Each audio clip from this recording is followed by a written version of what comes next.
Hello, everybody, and welcome back to another Rock and Beards podcast. It's been a minute. I will try to get these back regular.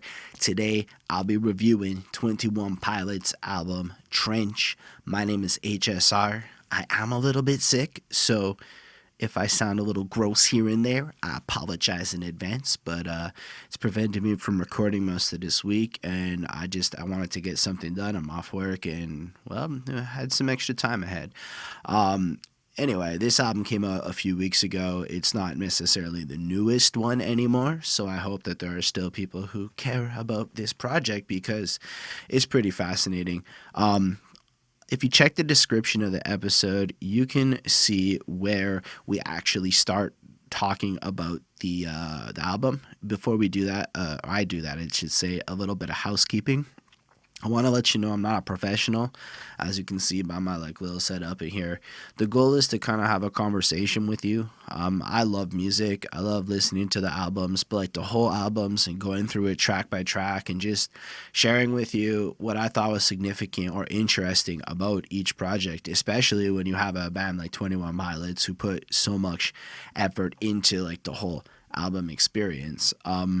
So yeah, just to give you that preface, so if you know more than me or along the way I say something incorrect, feel free to let me know in the comments anything that you want to say along the way, and I'm going to read it, and I promise I'm going to even respond to it. I make the effort to respond to every comment, just to show you I'm serious. I love showing my favorite comment from last week's episode, although last week was quite a few weeks ago.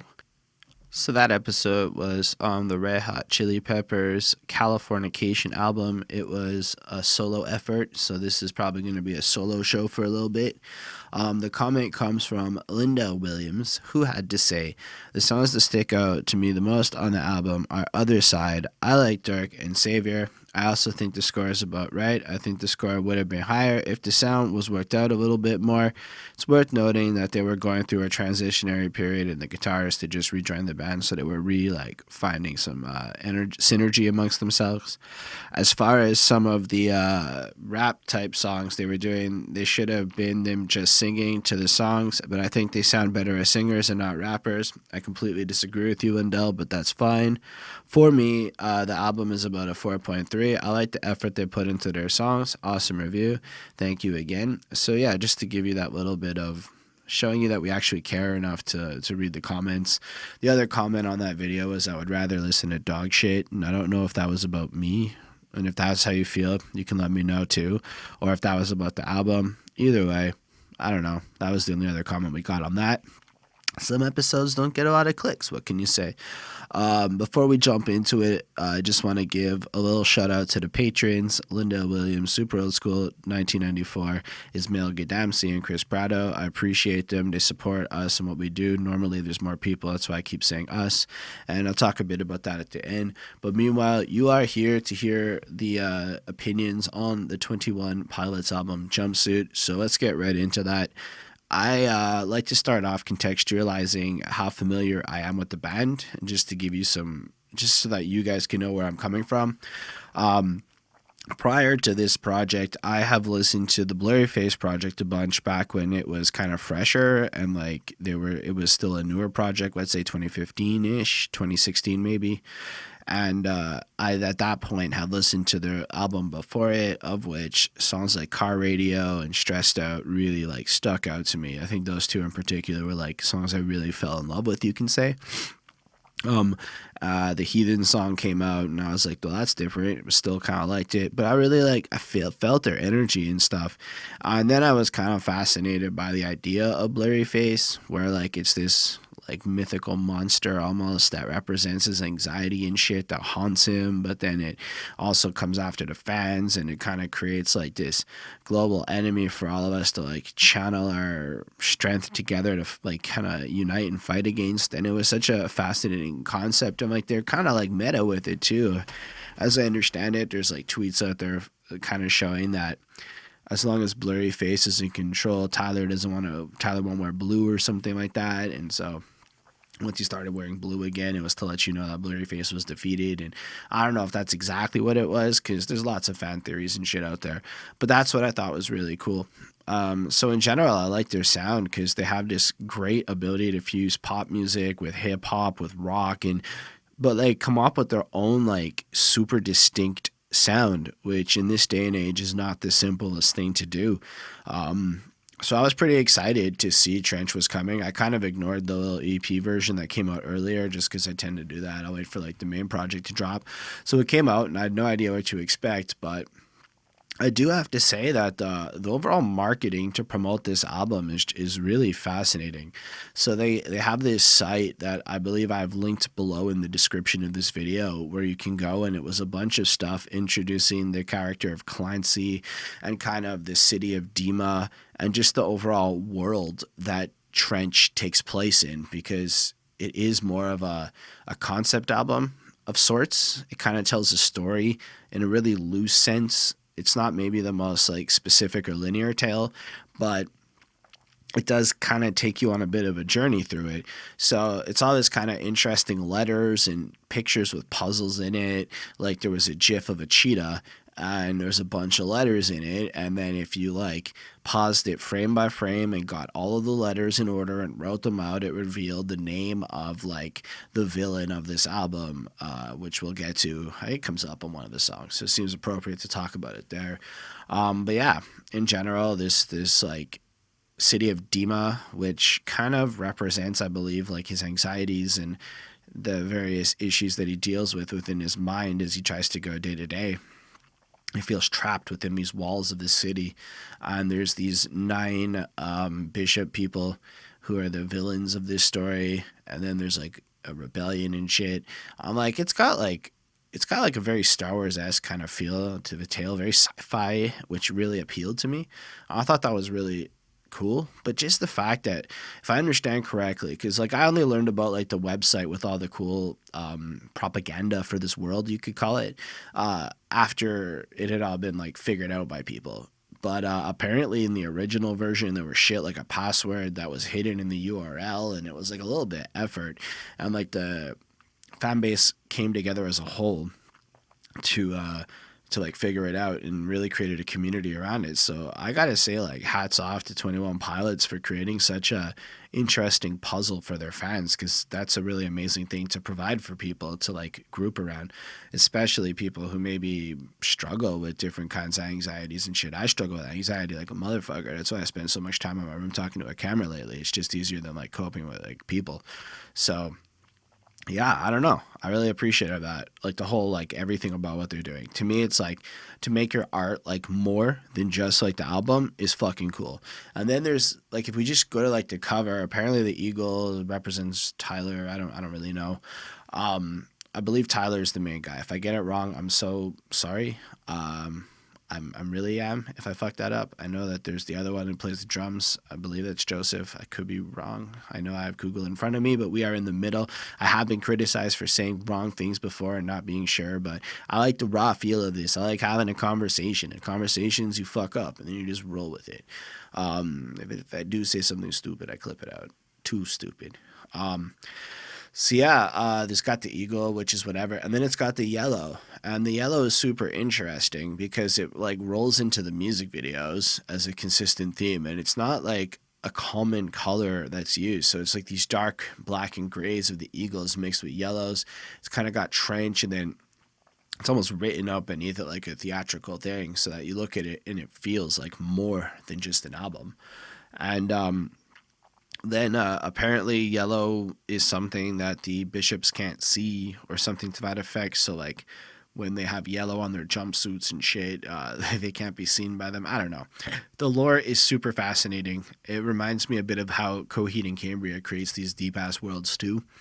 And so the fact that like it's the cover and the videos and like the actual songs, everything kind of plays into building this this whole like this canon around like Dima and the whole situation, and they're fucking mysterious about it, and they reference it indirectly at shows and on tweets, and you have to like follow them to figure it all out. It's a cool puzzle.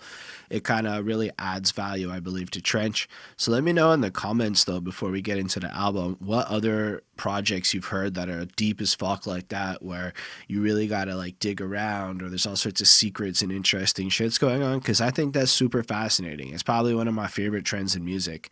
Anyway, let's get into the album. We're going to go through it song by song, like I said. And this project does start off with Jumpsuit.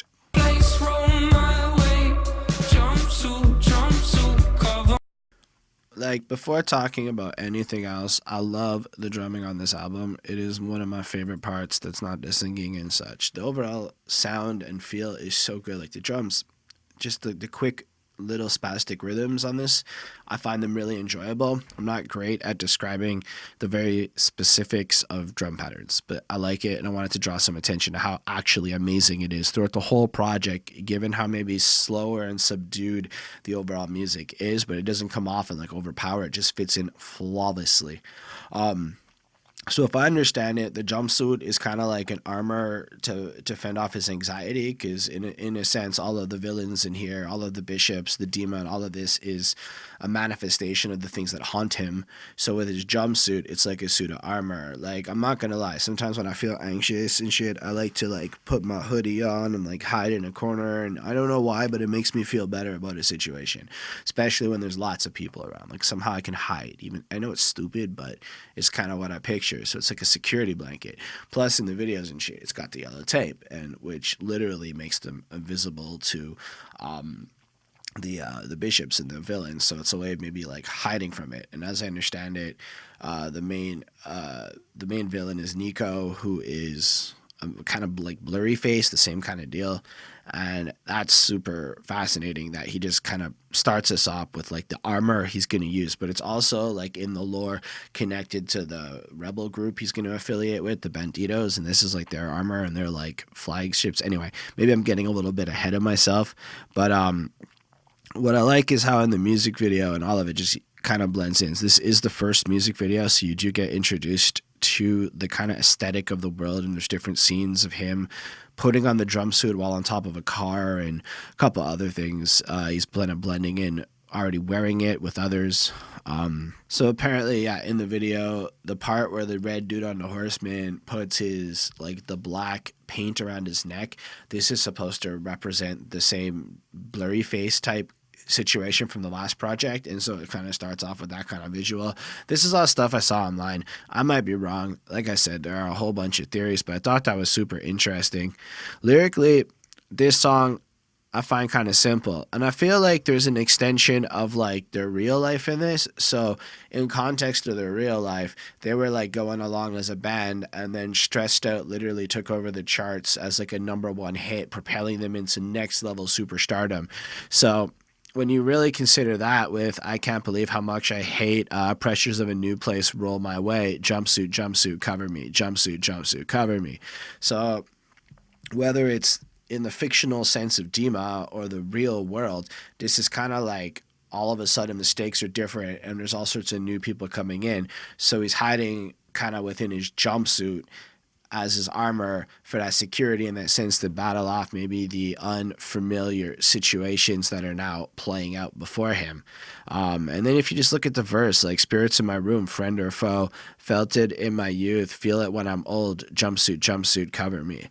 And that's an interesting idea, right? Like, you can't trust anybody. It's this unsure feeling, something that's always been with you. You felt it back when you were young, and you know what's going to be a part of you when you're older. So it's this sense of knowing that whatever you're dealing with inside of your head is something that isn't actually going to go away. You know, it's going to be there forever. And it's kind of interesting just how he copes by having this almost security blanket, and it presents this conflict that we're going to be exploring throughout. Like, if Dima is a representation of the battle within himself, and his like goal is to escape and get away from these problems. So, you know, it's the beginning part where he's kind of gearing up and letting us know he's getting ready to take on this challenge. And I appreciate that. Then in the bridge, it kind of flips into, so yeah, in the bridge, it gets kind of like high pitched, and he references, grabbing his throat and lifting him in the air. If you need anyone, he'll stop his plans, and then you'll have to tie him down and break both his hands. Now, what's interesting is that he kind of references his throat and his hands, which are his essential tools. In the music video, you have a bunch of people showing up as he sings "If You Need Anyone," blah blah blah, throwing petals, these yellow flower petals, towards the red hooded dude who had already marked him with the blurry face. So this is what's going on in the video at this point, and I just discussed a bit earlier.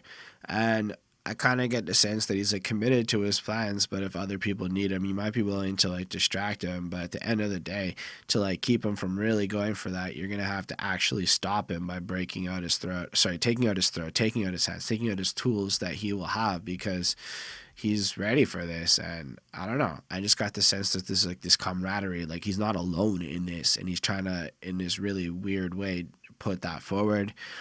And then the hook comes in, and I just kind of ends on this jumpsuit cover me, and I really dig this track.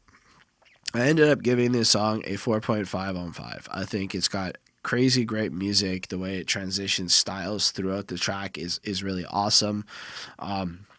It kind of presents the song in this really vague way that leaves it open for interpretation, and I think the goal is for you to kind of connect with it in your own way and almost build your own version of the story around this, which is really smart.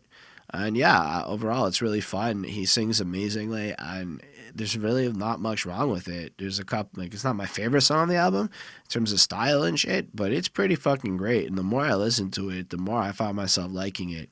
At the very end of the song, and it kind of flows seamlessly, is the actual beginning of Levitate starts at the end of Jumpsuit. My heart is with you hiding, but my mind's not made. Now they know it, like we both been for some. Alright, I fucking love Levitate. I was hoping for a lot of rap, I guess, because it's my favorite part of 21 Pilots. I think the dude's an excellent fucking rapper, like, really top grade, and he's pretty smart about it, and his flow, like, car radio, banger. But, so when it flowed in from, like, the singy of the first track into the more rap-driven hook right away to start off this track, just like right away, oh, I know how to levitate up on my feet, and ever since the 7th grade I learned how to fire breathe, and though I feed on things that I fell, you can learn to levitate with just a little help. And you're like, okay, that's pretty cool. So if you think about it, he's kind of taking his fire breathing from the 7th grade. So he's been writing rhymes and using his vocals to express himself and give himself power since like way back in the day. And in a sense, this is allowing him to levitate, to get some strength, to like get stronger. I know that was a little redundant. Sorry. Anyway, it's pretty fucking cool. So it's kind of like he's finding himself, or he's creating the passion with himself to rise up. And in the lore of this world, it could be like when he meets up with the Banditos and he kind of sees a new way. And meanwhile, in real life, it kind of conveys a bit of a smarter sense of like coping with some shit. And I believe there's even a line that references car radio. Yeah, and it says, no, we are just graffiti on a passing train. I got back that I once bought back in that slot I won't need to replace. So if you think about that, he's kind of, in the song Car Radio, he's being driven crazy by the fact that somebody stole his car radio, so he's left with the silence, which is overwhelming and forcing him to cope with his thoughts. But here we're seeing he kind of got back that same sense of power he had with the radio to lose himself in the music, let's say, and not have to cope with the silence, etc. But he doesn't actually have to replace the radio. So he's able to accomplish this feat while just living. So it's like he's stronger and in a better position to handle his anxiety or whatever other problems the blurry face was manifesting for him. And I thought that was pretty cool that he like called back to an earlier point, like this whole stories within these albums kind of connect to his life over time, and it just is so seamless. I really fucking enjoyed that. So I think the chorus is really strong. It's got a fun flow, and then the bridge is still kind of fucking rappy, and the beat's kind of poppy and really fucking fun to listen to. And come down, cowards only come through when the hour's late and everyone's asleep, mind you. Now show up. I know I shouldn't say this, but a curse from you is all I would read right now, man. And I don't 100% get what he's going for here, but I love the way it flows.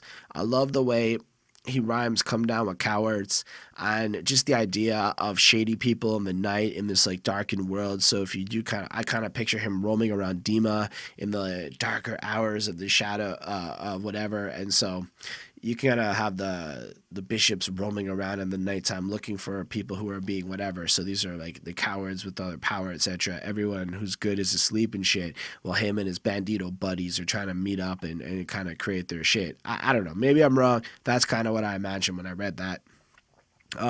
Overall, it's interesting because we start off and it kind of gives us hints that Dima is like this thing inside of his head that he created. Danger in the fabric of this thing I made. I probably shouldn't show you, but it's way too late. My heart is with you hiding, but my mind's not made. Now they know it like we both knew it for some time, I'd say. So we kind of have like this maybe fear of sharing Dima with his fan base or the audience, or giving everyone this thing that's so personal or so connected to him. But simultaneously, it's like, if you think about it, like he's meeting up with all of his rebel buddies. This is a good kind of way of like introducing each other to each other, like, you know, a little bit hush hush, like I'm not really sure and I'm hiding, but like I'm committed to this cause, I'm ready for it, etc. And it really flows through, and it's fucking solid. Like, it just kind of this constant cadence, great little wordplay, etc., and just kind of presents a strong song that I think is really fun to listen to. I think it's really cool. I like how it's just like the idea that in a sense, it's his music that's going to get him through it. Like chorus, verse. Now here comes the 8. Wait, habits here too. You're the worst. Your structure compensates, but compensates feels a lot like rising up to dominate by track 2. At least they all know they hear what comes to place. I'm like, here it's almost like maybe they're kind of commenting on how their songs fit particular structures or criticisms from other people about their music, etc. But if you look at that, like rising up to dominate by track 2. So even though they might have compensated with the format, and they did kind of, in a sense, chorus, verse.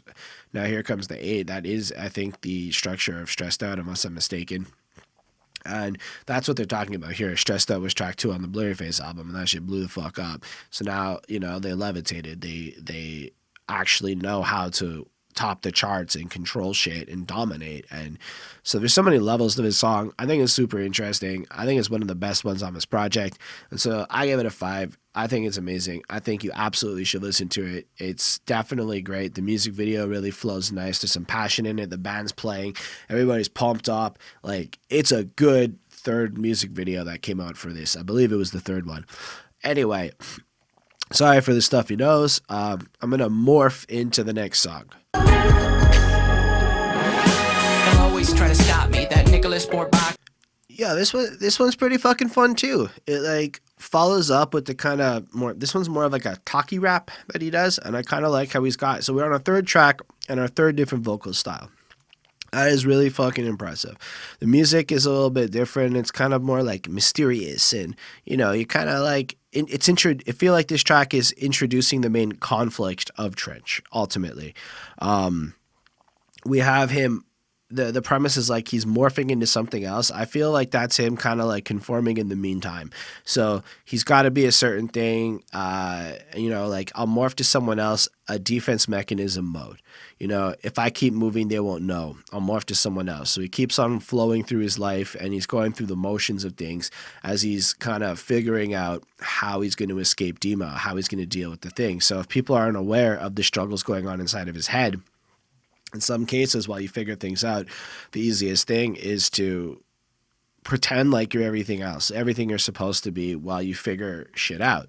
And in the verses of the song, there's some serious questions, you know. Can't stop thinking about if and when I die, for now I see that if and when are truly different cries. For if is purely panic and when is solemn sorrow, and one invades today while the other spies tomorrow. And so I love how the crux of this is looking at the language of the questions. Just literally he's exploring the idea of if I die and the fear of this, the panic behind that notion. And then if you change the word to when, it becomes a sorrow-filled thing. So when I die is a tragic event. It's actually happened. It's something that's coming. And that to me is amazing. Like language geek in me, I fucking love it. I couldn't help but get off on that.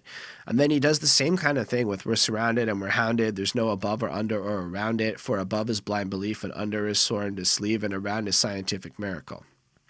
Let's pick above and see. And so here I believe he's saying above is like heaven and God, and what happens when you die, and under is kind of like hell maybe, and around is kind of like science presenting these weird alternative solutions to what happens after you die, but ultimately we don't know. So if and when we go above, the question still remains, are we still in love, and is it possible we feel the same? And that's when we're going under starts to take my wonder, but until that time I'll try to sing this. So you get the sense that as he's trying to like piece these things together, so taking the conditions of if and when I die and mixing it with all the possible outcomes after you die. And in this verse, he sounds kind of curious. He's still got some kind of energy. And I reference that because it becomes relevant in the third verse. Then the hook kicks in and it's like pretty solid and kind of shows where maybe he's at in life. And then verse 2 introduces the main antagonist, Nicholas Bourbaki. And Nicholas Bourbaki is not an actual person in real life, but is historically a group of mathematicians, and they were notable because they introduced the notation for the empty set, which is that zero thing that 21 Pilots uses in their logo. So that's pretty fucking cool. But Nico, or Nicholas Bourbaki, is the main villain. He's probably one of the bishops. I've seen online that he's either the leader and he has 9 bishops, or he's one of them. I'm gonna roll with like he's one of them. I don't really care that much. So he's got no friends. He goes by Nico. He told him that he's fake. He's a copy. So this is like the doubt. So we have a person who's kind of accelerated into fame and shit and is now questioning everything about life and has this anxious demon, this person in this world of Dima coming through and letting him know that like he's a fake person. And then he like mocks this person, and how this kind of the words that Nico said almost stopped him within himself from maybe succeeding. But then he goes, we're surrounded and we're hounded. There's no above or secret door. What are we here for? If not to run straight through all our tormentors, but until then he'll try to sing this. So it kind of takes on a different twist. So like we have our tormentors, we have our demons, but really the purpose of our life maybe is to like get through it and to figure out how to beat the people that are tormenting us or beat back the demons inside of our head. Then he still sings the thing. And then in the third verse, there's the little bridge, that comes in where he kind of, I really like the ones and zeros, count to infinity ones and zeros. And it's almost like he's considering how everything's so digital and technological. And if you really look at coding and everything that we deal with, even the music, it really just breaks down into a bunch of ones and zeros. And then he does the whole questioning thing from the first verse, the surrounded, hounded, above or around it thing. But he almost sounds bleaker and more desperate and more broken down than he did the first time. And it kind of like almost feels like at that point it makes sense that he like flows into the morphing. Like you feel like all these questions and these things without answers that are haunting him have broken him to a point where he feels the need to morph into some ghost that just kind of coast on through the whole city. And I kind of really dug it. And then, he's not done at the end. And then he references Josh Dunn, which is the drummer. And then he's going to morph into someone else at the end. And it's pretty strong. It's pretty fucking great. I gave this one a 4.5 on 5. I really, really like it. I feel like the first 3 tracks of this album like set you up, bring you into this fantasy story that they presented, but also really comment on the real life issues they're doing, which I think is the main purpose of science fiction in the first place, is to talk about real shit in a more allegorical way to make it safer. And if you want to talk about stuff like mental health issues, creating a fictional world with fictional characters that you're trying to escape is a great way to approach the subject, in my opinion. Anyway, let's move on to track 4, which is My Blood. If there comes a day, people posted up at the end of your driveway. I gotta give him props for I think it's falsetto or the super high singing that he does, and it's pretty fucking cool. I feel like this is a really loose song, and when you think My Blood, your first thought might be family, but I know that depending on who you are, the idea of family is defined differently than just the people that are literally your bloodline. Some people, it's the people you've chosen to care about. For some people, it's the family that you've created. And so there's lots of ways to maybe interpret this track. And it's done, again, super fucking vague. When everyone you thought you knew deserts your fight, I'll go with you. You're facing down a dark hall, I'll grab my light. And I think what he's trying to do is contextualize the people that he's close with and then he's trying to reach out. Like maybe in the last project, he was feeling like he was having trouble, but now that he's got more strength, he's able to help other people deal with their issues. So he's creating this trench for everyone to fight in and escape Dima together in. And so he's trying to present this idea of togetherness. So I believe this is a little bit towards the fans, you know, like to let you know that if you're struggling, he's there with you, which to me, which makes total sense. It could also be about his family or his wife or something like that. But I like to think he's singing out to the fans and just letting us know that we're all in this together, you know, and go with you, I'll go with you, I'll go with you, you know, just repeating it like a mantra, like you're not alone. It's just like another way of saying you're not alone as you go through the trenches of Dima. Surrounded and up against the wall, I'll shred them all and go with you. When choices end, you must defend. I'll grab my bat and go with you. And it's just so encouraging and it's so strong. And, you know, the song kind of takes on that feel. Stylistically, it's something completely different than the other three. It's kind of slower. It kind of reminds me more of like what The Weeknd might do with a song, just kind of like swaying and dancey and stuff. But it's fucking beautiful. Then there's that like little fourth verse that kind of references, I guess, Daniel in the lion's den. If you find yourself in a lion's den, I'll jump right in and pull my pin. So if you find yourself in these situations, and so I guess it's worth noting that the dude's Christian, or at least understands the Bible pretty fucking well. I think he's a Christian, even if he's not like super overt with it in his music. So that kind of imagery just makes me picture God protecting Daniel in the lion's den. So in a sense, you can maybe use this music to protect you while you're in the middle of your own lion's den. So when you're like, let's be real, I think a lot of us here, if you're watching a podcast this long about fucking an album, you're probably one of those people that when you were dealing with shit, especially if you're young, would throw on those headphones, find your favorite songs, and escape to your place. And I think he's trying to give you that in this project. So that's really fucking great. I like this one a little bit less just due to style while being very, very impressed with it. I quickly watched the video. I didn't really get into the video. It didn't have jumpsuits and shit, so I kind of lost interest quick. But I give it a 4.25, this song. When I'm listening to the album, it's really, really great.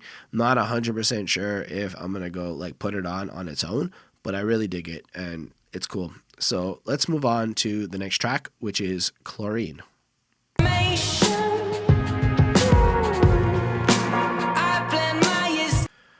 Like the way this song starts, the doo doo doo doo doo doo doo, and like the hip hop soft drums coming in, I'm just not expecting him to just be like sipping on straight chlorine and just with the singy vibe to this song. It kind of caught me off guard. It really did. Anyway, let's go through the track. It's longer. It's 5 minutes and 24. I think it's the longest song so far on this project. So far, and it's amazing. Just to like follow that up, it's a really awesome evolution of a track. So the very first thing you hear is "So where are ya? It's been a while," and I believe that this is kind of referencing their hiatus they took after the Blurry Face project. They took a year off, and it's just kind of maybe showing what has happened since. And this song kind of takes on the idea of chlorine. Now, what do we know about chlorine? Chlorine, it cleans things. So he's sipping on straight chlorine. He's looking to clean himself and maybe find some redemption or some shit like that. And then let the vibe slide over me. This beat is a chemical. Beat is a chemical. Okay, so now we can see that really what the chlorine is the process of writing these songs is healing to him. It cleans him. So he uses this music as therapy, as so many of us do, and uses it to pour out your soul because it allows you to, in a sense, clean yourself the way chlorine would clean out stains and make shit white. When I leave, don't save my seat. I'll be back when it's all complete. The moment is medical. Moment is medical. Sipping on straight chlorine. Now, what's interesting about that is I picture weed right away because it's medical. And then after that, I'm like, is that like a weird offhanded suicide kind of line? Like, when I leave, don't save my seat. And I say that because when we talk about the suicide track, his attitude about suicide is, if that were to happen, don't like fucking love him. I'll be back when it's all complete. Now, if we've just questioned life and stuff in a previous track, you know, maybe it's that. And chlorine, if you were to sip it, if I'm not mistaken, would in fact kill you. So there's that thing. So this music is saving him from like the alternative, which would be maybe some of these more extreme thoughts. That's what I took from the chorus. Loving what I'm tasting, well, venom on my tongue, dependent at times, poisonous vibrations will help my body run. He's running for his life, etc. So if we know from earlier tracks on this project that he's still kind of like coasting through and he's got to keep on moving and he's kind of faking some shit, maybe that faking has made him feel a little bit dirty. And so he's using the music now to like cleanse himself, etc. And then the second verse, I think we're attaching it a little bit more to the demo world. Followed a formation. I plan my escape from walls they confine. Rebel red carnation grows while I decay. And if I'm not mistaken, he takes like this red cloth thing and puts it into his jumpsuit while he's in the videos and etc. And I don't know. Hide you in my coat pocket where I keep my rebel red. I felt I was invincible. You wrapped around my head. Different lives I lead. My body lives on lead. The last two lines may read incorrect until I said the lead is terrible in flavor. And I like that little bit too, where it's kind of like, so yeah, I kind of got ahead of myself. Sorry. So you've got this like sense of fighting, of rebellion inside of him, that as he's faking the world, it's growing in him, it's festering, he has to escape. He uses this music to like come up with that, like that's his weapon. He knows that, so he knows how he's going to fight back against the world. And then in this third verse, yeah, so he's kind of first of all, it goes into like a more, I guess, almost reggae rap vibe. If I'm wrong about my genres, oh well. Hide you in my coat pocket where I keep my rebel red, and then I felt I was invincible, you wrapped around my head. So in a sense, while he's wearing his jumpsuit or whatever, his hat that he wore on the last albums, or he kind of allows himself to feel secure and invincible to maybe the different demons. And then he's a little bit older. And I like how he goes, now different lives I lead, my body lives on lead. The last two lines may read incorrect until it's said. Because it's true, it could be lead, it could be lead, and you're not really sure which it is. Different lives I led, my body lives on lead could be a way of putting it. And then lead versus like lead of a bullet, and I don't know. It's just an interesting series of lyrics, which I liked. I like this song. I feel like I'm maybe a little bit rambly on it. Not feeling the greatest. I apologize. Either way, I like how this kind of shows that it's like his music seems to be like the source of his cleansing and his next level like plans inside of his world of Dema. And I don't know. It's good. I like the way it ends with, can you build my house with pieces? I'm just a chemical. And if you think about it, we as people and humans literally are just a series of chemicals put together. And anyway, you can really kind of go off. And I like how it leaves your imagination to like flow with it. And it's just so open and humble. And he feels so almost like you don't get this high sense of arrogance off him. You don't get this like cocky dude. You get like the sense of a broken person, like his soul's in a bunch of little pieces and he's trying to just put himself back together. And I like the imagery on that. So I gave this track a 4.5 on 5 because I think it's really beautiful and it's really fun to listen to. Let's move on and talk about Smithereens. I'll be in the corner taking notes. And you. This one's like a sweet little love song to his wife. We know that like he's figured he's gonna throw it out there no matter what, even if like it's a cheesy sellout thing. He doesn't really care. He's just throwing out a song to his girl, and it's really sweet. You know, I've always been collected, calm and chill, and you know I never look for conflict for the thrill, but if I'm feeling someone stepping towards you, can't describe just what I'm feeling. So I'm normally like this nice guy who's easygoing, not interested in conflict in any way, but if a guy comes up and gives you a problem, I'll step to a dude much bigger than him. You know, he only weighs 153, which is smaller than the average, which is like 175. So most dudes is bigger than him and could probably take him in a fight is what he's trying to imply there. And he would fight that guy even if he got beat to smithereens for the chick. I like how he kind of gets like all like fun on the bridge. You know, I had to do one. I had to do one on the record for her like this, you know. It's kind of sweet. He's throwing it out. It's just a little slick song to show the world how he feels about this girl. He doesn't care if they think it's messed up to sell out for your girl. That's just what he's doing. He had to throw this on, and maybe a little break from the anxiety. Just maybe part of his help is this girl, and he loves her. I imagine it's his wife, so that's really cool. It's a nice song. I'm not really that into love songs. It's well produced. It's sweet sounding. And it's cool. Let's call it a 4.25. It's better than like an average good song. It's one of the better love songs out there for real. The authenticity is definitely felt, but it doesn't make me like it more. It's not one I would go to, but it's great for this project because it fits. And it's a nice, more positive tone than some of the other ones we've listened to. So it is kind of cool to get that like eagerness in him, you know? Let's move on to a bleaker fucking subject with Neon Gravestones.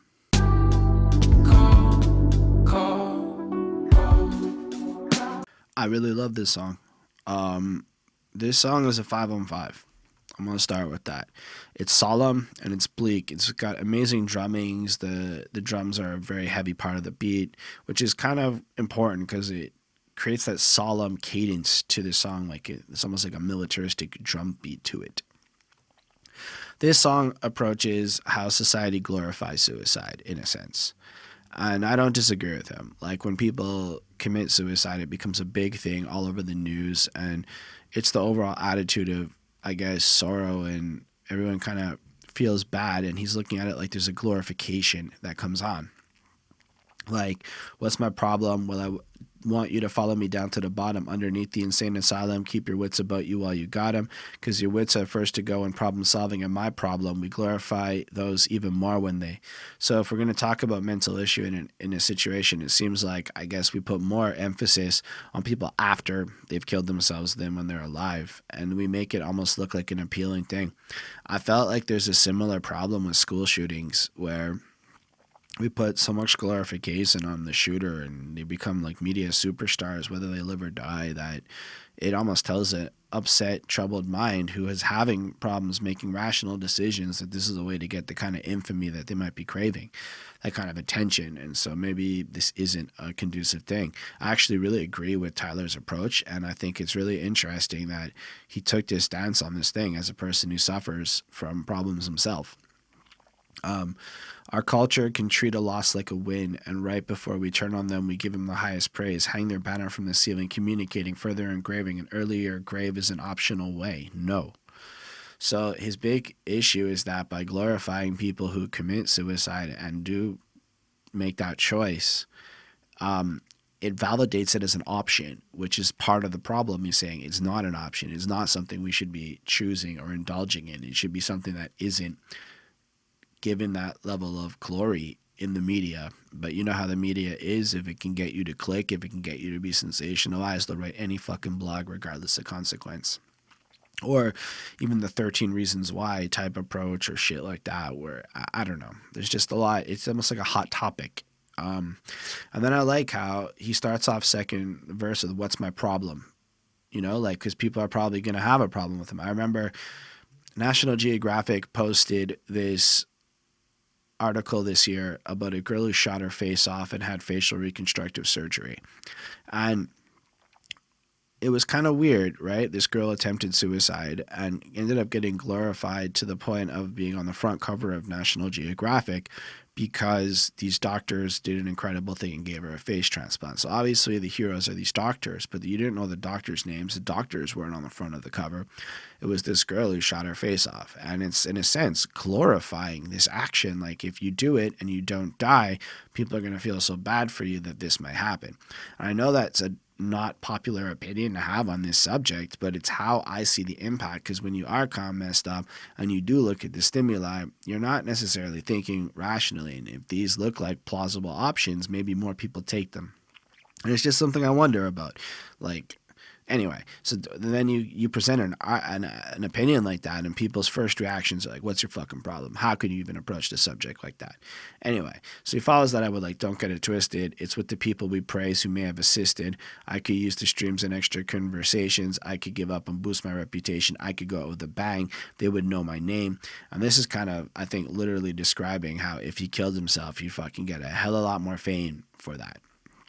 But in his opinion, it's a convenient solution. It's not the best option, and he would rather you not do that. As we see in the bridge, if he does do something stupid like that, you don't mourn for him. You don't do that. You move on to someone else who actually needs your help, someone who's alive, instead of worrying so much about the people who have done this action.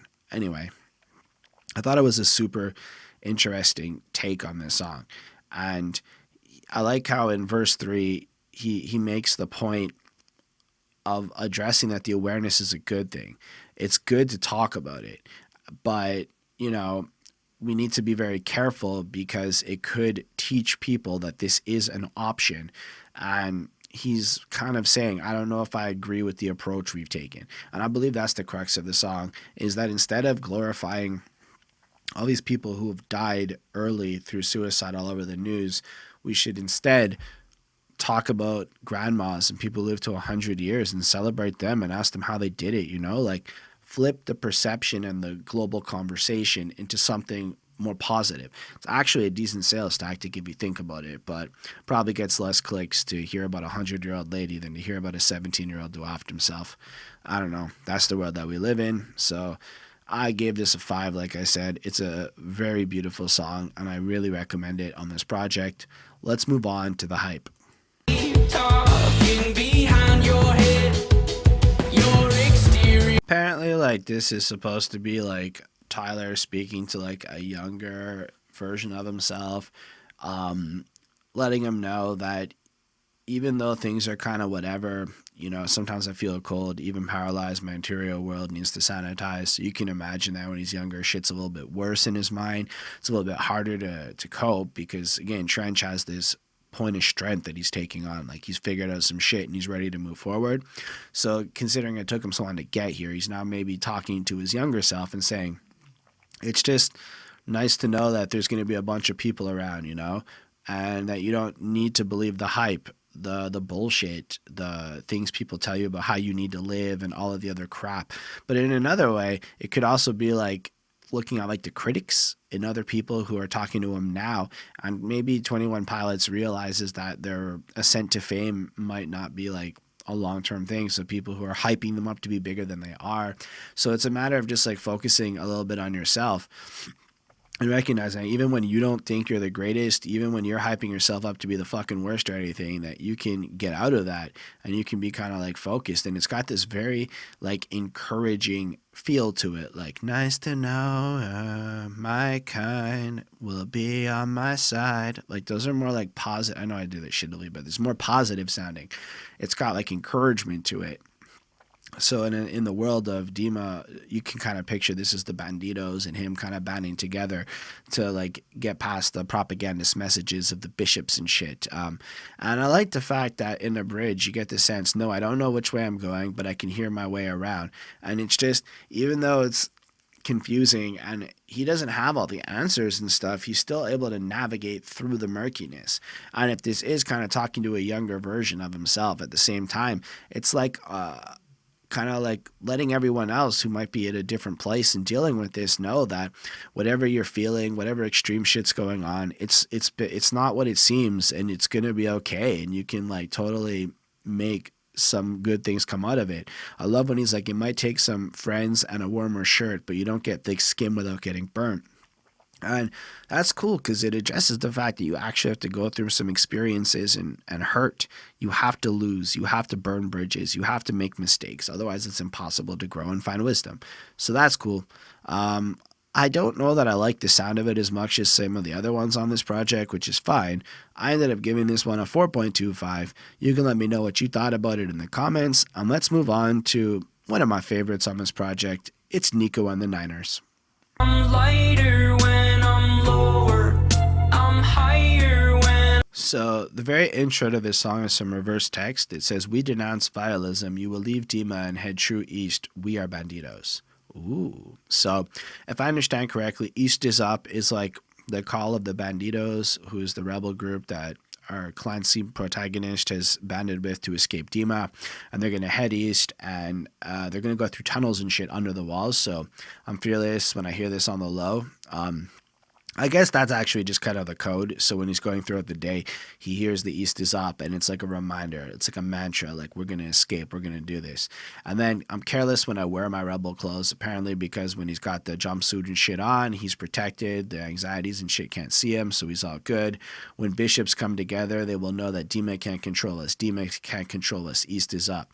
And it's just so powerful. It's like, when we band together, when we come at this, even though the evils out there believe they have all the power, they actually can't control us because we are stronger than that. And then just east is up, like this is our call.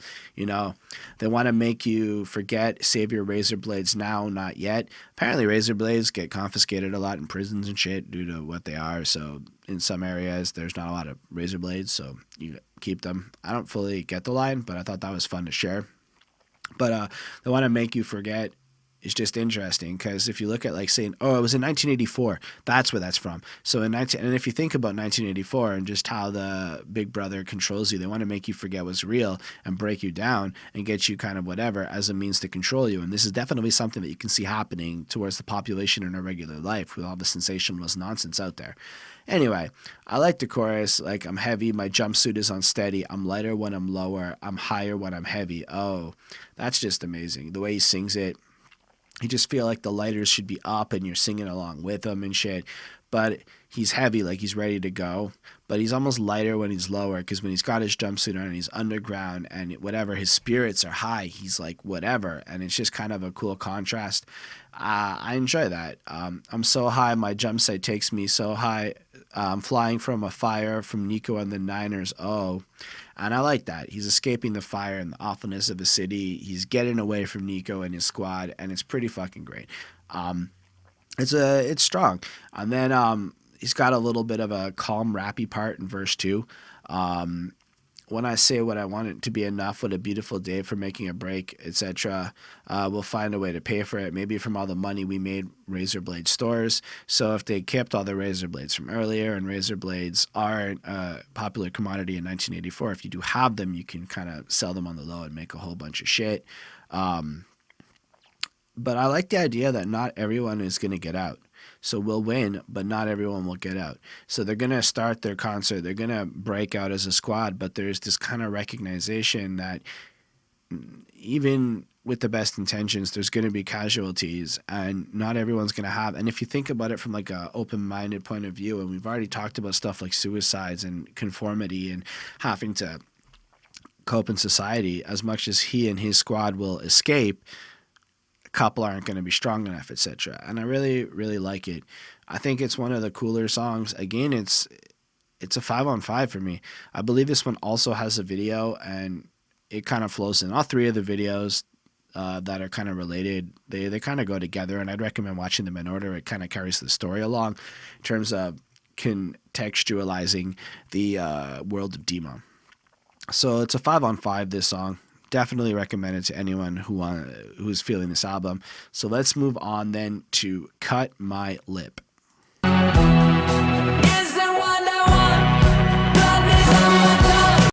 This one feels super reggae-like to me. I kind of find it a slower tempo. It's not my favorite genre, but conceptually, I really dig it. But I say that it might not be my favorite genre, but we're on like the 10th or 11th song on this project so far, and I feel like every song has managed to bring forth a unique identity, sounding nothing like the other songs, but also flowing along the journey, bringing along. So in the first half of the album, it was darker themes, a little more anxiety, a little more, plus a love song. And then as we moved past the halfway point, it's kind of more, we're with the Banditos now, we're rising up.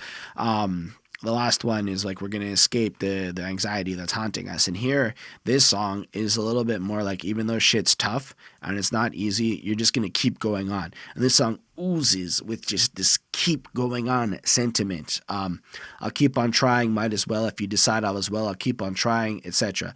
So if you choose that it's worth it to keep going, then you may as well keep going. And I do believe that it's about a choice. And I think he's trying to let you know it's a choice to keep going.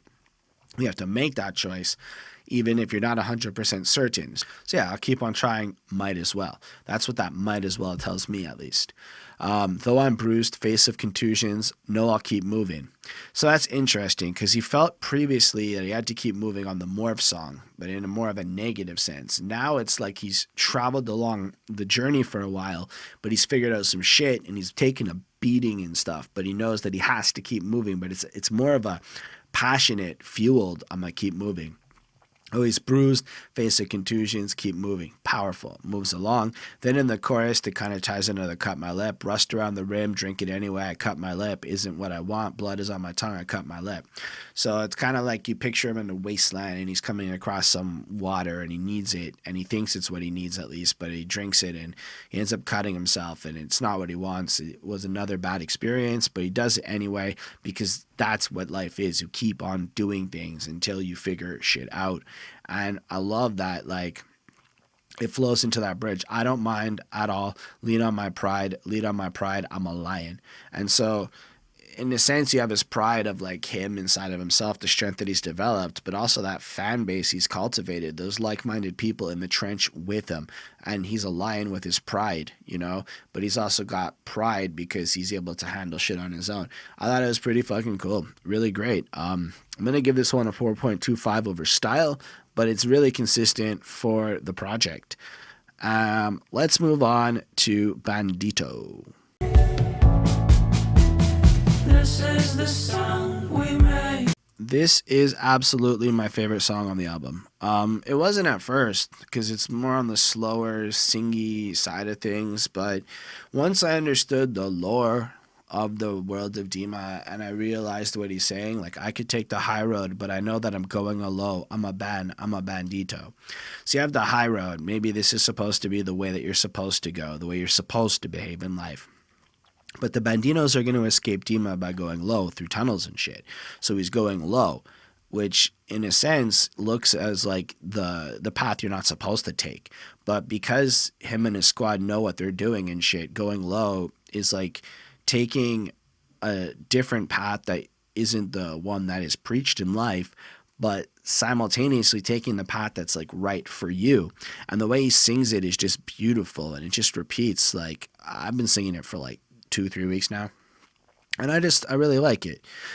This is the sound we make when in between two places where we used to bleed, where our blood needs to be. So it's like, here they are on the journey to getting to where they want to be. This is like their battle cry. And, you know, just considering this is where we want to be, this is where we are, and there's this gap between us. And as we traverse through these tunnels and we get on this journey to escape Dima, this is like, you know, our battle cry. And then verse 2 is again a little bit rappy, but that talky rappy. And then it feels like, in city, I feel my spirit is contained like neon inside the glass they form in my brain. And that's so cool, because one of the things I think a masterfully put together album does is calls back to itself. So in city, I feel my spirit is contained. He's got the walls of his city and he feels trapped and shit. That's not really a big surprise, but like neon inside glass, they form my brain. And we've already talked about the neon tombstones. To me, this kind of alludes that these city trapping him inside gives him these tendencies and these terrible ideas that form inside his mind that he can't deal with. Like nickname, I'm sorry, but I recently discovered it's a heartless fire. Like nicknames they give themselves to uninspire. Begin with bullet, now add fire to the proof. Now that's interesting because we have fire as a representation of something in Nico and the Niners. So we know fire is one of their tactics. And if I'm not mistaken, while dealing with Blurry Facer on one of the older albums, he became bulletproof in this lore. And now, as he's learned that the names of the different things that maybe people use to become conformist and to cope or to take that high road or to live life is just boring, it's bullshit. And instead, he's adding fireproof to his avatar. So he figured out how to deal with the first thing, became bulletproof, and now he's become fireproof dealing with the second thing. That's pretty cool because they're like calls all over in their projects, and that makes it really interesting. Anyway, but I'm still not sure if fear's a rival or close relative to truth. Either way, it helps to hear those words bounce off of you. The softest echo could be enough for me to make it through. And then you get the sense that even though there's this glimmer of hope that things are going to be cool, that's enough. He's able to cling on to that when he hears that encouragement, when he hears other people, like something got through, and he's able to like fight and continue on his journey. Then there's that like Folina Salio shit. So according to Genius, Salo means to enable in Somali, and Folina is a name. Its meaning is said to be one of creativity with a distaste for conformity and strict routine. So Salio Folina may mean to enable expressive creations. This connects to the following line: I created this world to destroy it if I want. So just to give you that, genius, thank you. And then it's cool because he's kind of like, I created Dima, this manifestation of my whatevers, and it is something to give me a sense of control. So this whole thing I'm sharing with you, and I can just fucking destroy it if I want. So sing that this creative expression is how I'm coping with it. You know, sing with me. And I like that. It's really fucking great. There's another 5. I really love this song. It's my favorite. I think I've already said that. Let's move on to talking about Jason Statham as Pet Cheetah.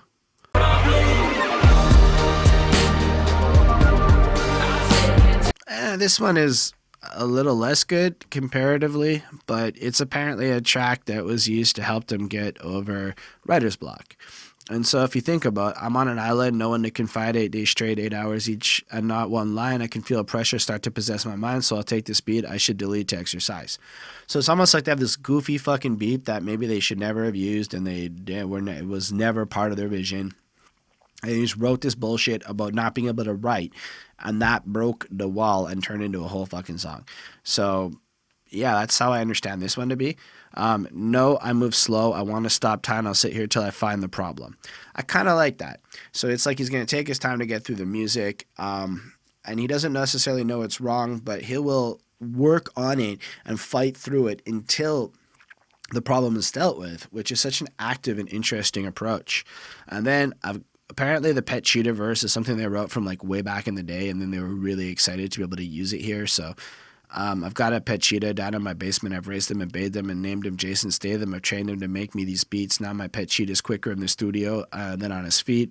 Now, as I understand it, Tyler started producing, and so this might be a way of describing him in the basement producing and using this as a way to get through his writer's block, etc. It's fine. I don't know. It's not my favorite song. I feel like it's a fun, interesting track. It's got some cool songs, and then that outro, Pet Cheetah, it's fine. It's possibly my least favorite song on the project, but I'm still going to give it a 4.25 because while I find it a little silly and goofy, it does kind of fit, and I can see how the pressure of writer's block is something that would stop a Bandito from escaping Dima. So you can also kind of picture the idea of him riding on a Pet Cheetah to battle or something. That's kind of fun to think about, actually. I want a Pet Cheetah. I know Bonnie wants a Pet Cheetah. She really likes big cats. Do you like what's your favorite big cat? Anyway, let's move on and talk about Legend. I did not visit, did not know how to take it. So apparently Legend is about Tyler Joseph's grandfather who passed away related to Alzheimer's, and he is on the front cover on the right side of Vessel. So if you ever want to take a look, you can go look at that album cover and see who we're speaking of here. And yeah, this is just kind of an ode to him. And my grandmother just passed away about a month ago today, actually. And so there's definitely a part here in the first verse that really hit me. You were here when I wrote this, but the masters and mixes will take too long to finish to show you. I'm sorry I did not visit, did not know how to take it when your eyes did not know me like I know you. My grandmother didn't have Alzheimer's, but her mind was going in a different way. But just that little part there, I remember I was supposed to go see her, but I didn't because I had to put a song out and I was waiting to get that song back, and then it was too late, and then I never got a chance to see her again. So that really hit me, and that sincerity in his voice and the way he's putting it was really sweet. I liked the chorus. You were one of the classic ones, traveling around the sun, you were one of the classic ones. I wish she knew you. And that's talking about his niece, and it's just like kind of looking at the part that he's gone now and that he's going to have all of these memories he's not going to be able to connect and all of the newer and exciting things happening in their life because their careers continue to move on and shit.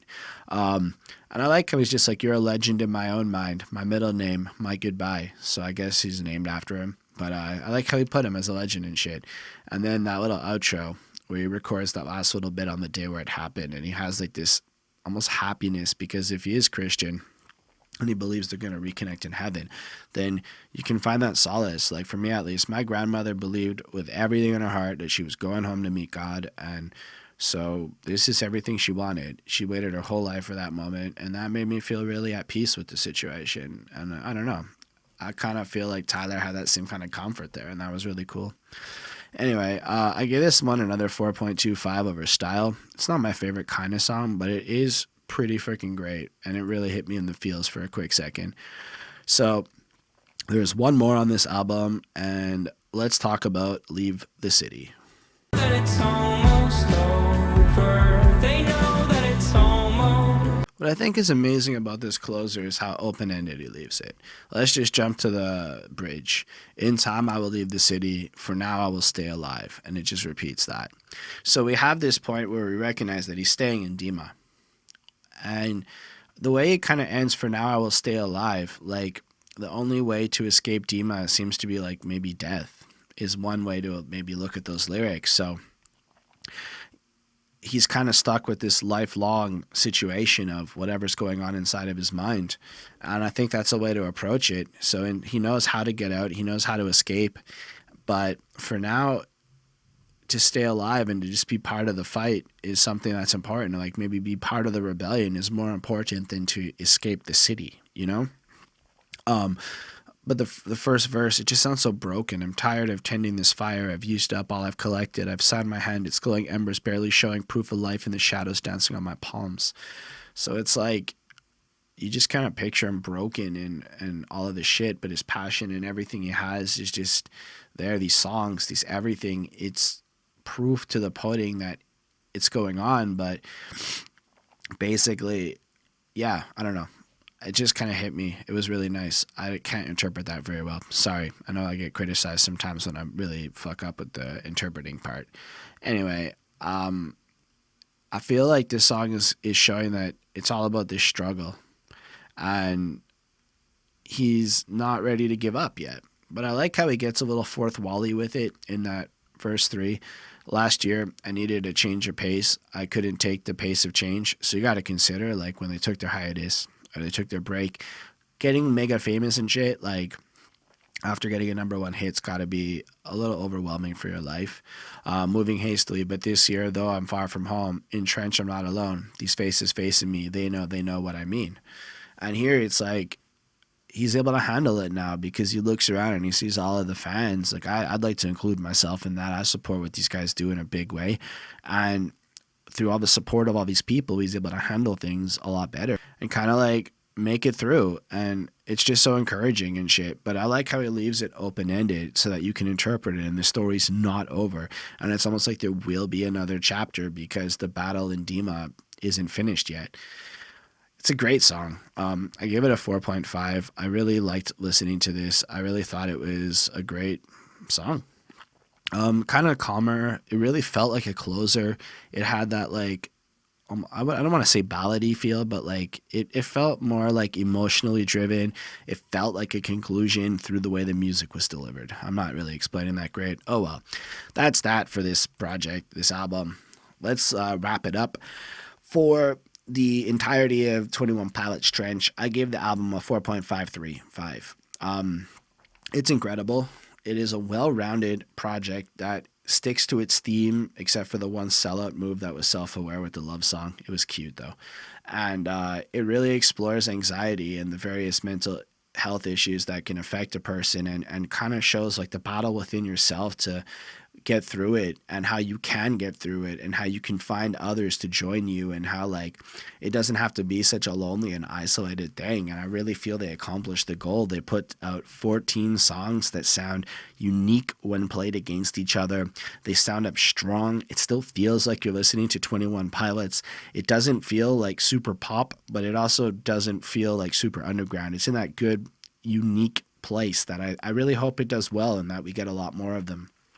Anyway, thank you for watching this. I really appreciate it. Don't forget to let me know in the comments what you thought of this review, what you thought of 21 Pilots, what you thought of Trench. Special thanks to the patrons, Lindell Williams, Super Old School 1994, Ismail Gadamsi, and Chris Prado. They support us more directly to help us get some better shit up in here. And if you join us there, you can force our hand and get us to review particular albums. You can get access to content early and, help us join the community. And yeah, so if you don't want to do that, you can subscribe, you can hit the like button or the dislike, but please let me know why you dislike so we can grow from it. And yeah, just leave a comment. It's the best part. Anyway, thanks. Have a great week. And next week, I might be doing Blurry Face. So Catch you then.